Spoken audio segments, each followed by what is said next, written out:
and victims of domestic violence through a parole system conducted by the executive branches Edelman and Meta. Specifically, they've conceded the GRC 14 card that says that parole will solve for LGBTQ+ members that are coming to asylum in the U.S. much better because they would allow their spouses, partners, as well as other people to follow them through, whereas their asylum system doesn't necessarily guarantee that. In addition, we wouldn't link to midterms. They conceded the VINIC 17 card that says that significant executive memos in the past that involved parole went under the radar of the public, which means that it won't be perceived by them, which means that also they've conceded all of the conservative echo chamber stuff that says that even if it spills over to the public, it means that conservatives will be able to spin it against the Democrats, which means that in the long run, Democrats will still lose the elections. In addition, onto that, and also they conceded all three reasons why we solve much better. One is that parole is binding and effective. They conceded the Shaw 17 card that says that we're the same thing as judicial precedent, as we've seen, because the Attorney General would do it. And if we aren't, and if this argument isn't true and we do get rolled back, it means that you also have to vote them down as well, because it means that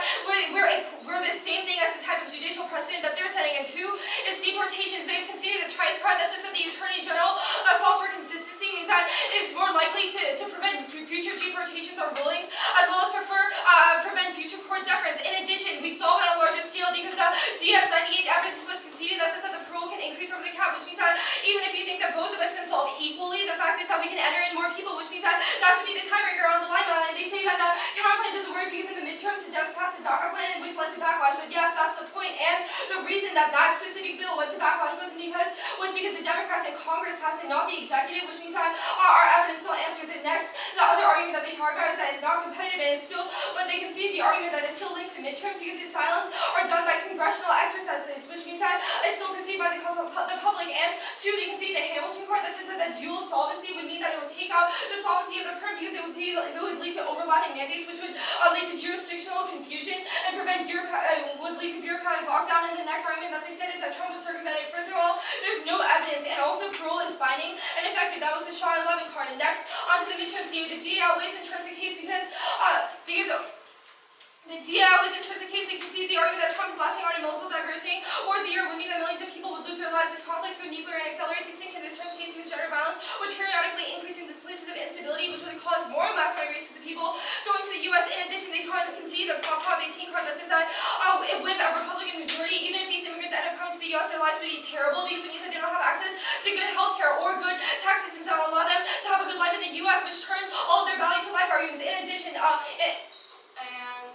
extend the unique evidence. The Gallia unique evidence says that Republicans are too divided to win, and they've conceded that we're using a predicted model from 1950 that says that the Democrats will likely win in the elections. Now they concede this, which means that we get complete uniqueness. And next, on to the Lindsey bit. Extend the Sherman card. There are three reasons why public backlash against the plan would lead to Democrats losing the elections. One is the echo chamber argument, because Republicans are stuck in an echo chamber. It means that any Democratic any policy that is pro-immigration, even if it's not under the Trump administration, will be spun towards blaming the Democrats, which means the Dems will lose momentum in the midterms. And two is the media. Conservative media will do the same. And three is the specific evidence that we said that in the past GOP has always GOP precedent proves that GOP has already advocated against immigration. And even if it's a policy that has in the Trump administration, they have always blamed it on the Democrats, which led to that Democrats leading to huge losses. The first onto the limelight, and they say that Lincoln's is specific because there's no evidence about the plan being popular, but still any immigration policy being unpopular means that we have a link, because the first piece of evidence that they read against us in the